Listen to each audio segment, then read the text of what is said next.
Now, for an update on global reactions to the bombshell interview granted Oprah Winfrey by Prince Harry and his wife Meghan Markle, we are now being joined from London by Arise special correspondent AFUA ADOM. Welcome to the program, AFUA. Good to have you. Hello, AFUA.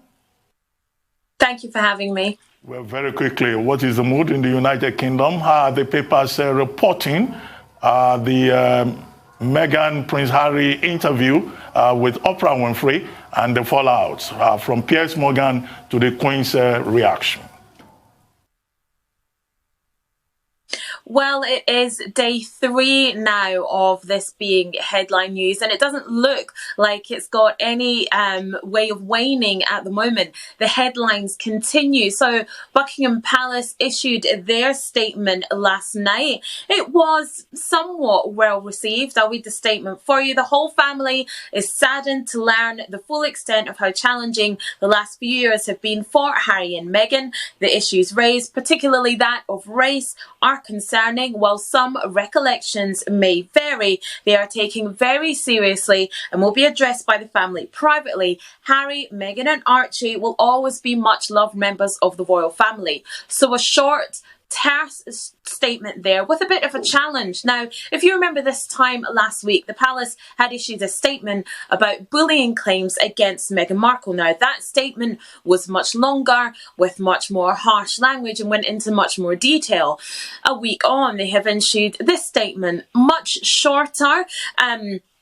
At the beginning, it seems like they were surprised to learn of how difficult the past few years have been for Meghan and Harry. Now, some people might find that quite hard to believe, given that Meghan and Harry talked so openly about the mental health issues that Meghan had encountered and that she went to the institution for help. So you perhaps think that they knew about the challenges that they had faced. Then it goes on to say, discussing the issue of race. And this is something which has really thrown up a lot of discussion here in the United Kingdom.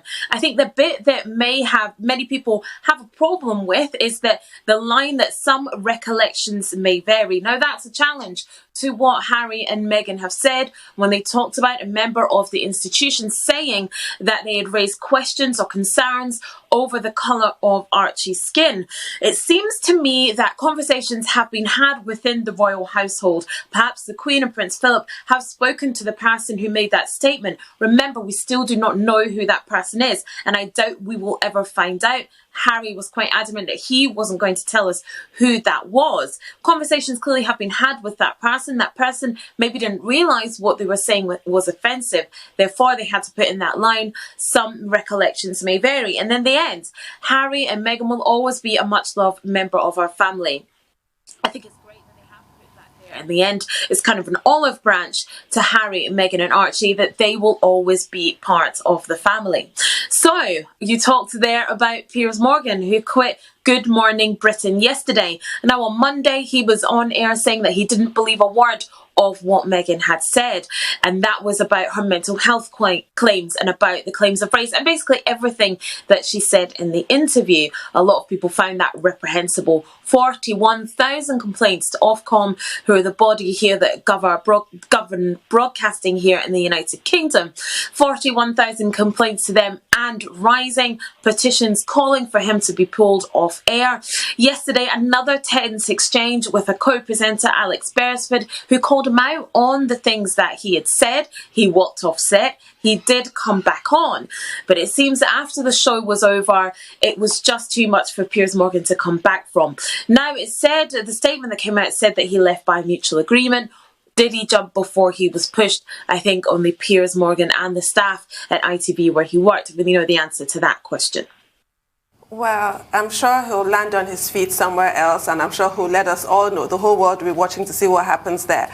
But the UK seem to be largely supportive of the monarchy. I mean, there have been no pitchforks at Buckingham Palace. But what do you make of the reaction across the rest of the world, particularly in America? And what do you think will be the long-term effect on the royal family? You're absolutely right in saying there that people are still supporting the royal family. There's still a lot of people supporting Meghan and Harry as well. I think if you were Team Meghan or Team Royal Family before. You've probably stuck to that side, and it's probably more polarized than ever. Now, in America, they had huge ratings for the interview that went out. The Golden Globes, say the week before, pulled down about 7.1 million viewers. This interview pulled down about 17 million viewers. So that gives you an idea of the interest into the interview. Now, I think in all this discussion in the United Kingdom, we perhaps have forgotten that Meghan is American. We've talked about issues of race, issues of mental health, and issues of class. And I think her being American comes into this class system that we have here in the United Kingdom. Now, the Americans seem to sort of view Meghan as a child of their own. You know, she was born in Los Angeles, and even though she lived in Canada while making the show Suits that she worked on, she is, you know, a child of America. And a lot of Americans feeling that she has been done wrong, and that this is damaging to UK PLC. And I think people here feel that as well, that, you know, we had kind of had an idea or had an impression that race relations here in the United Kingdom were better than that of America. And it seems that our American cousins are perhaps saying to us, it's just as bad. Right. Real quickly, I want to take your reactions as regards the fight back from the Fleet Street Boys in the media. Yesterday, they had Meghan Markle's father on. She doesn't talk to her father, but her father had to say some things against her. They had some colleague from Suit even come up, you know, the series she was on.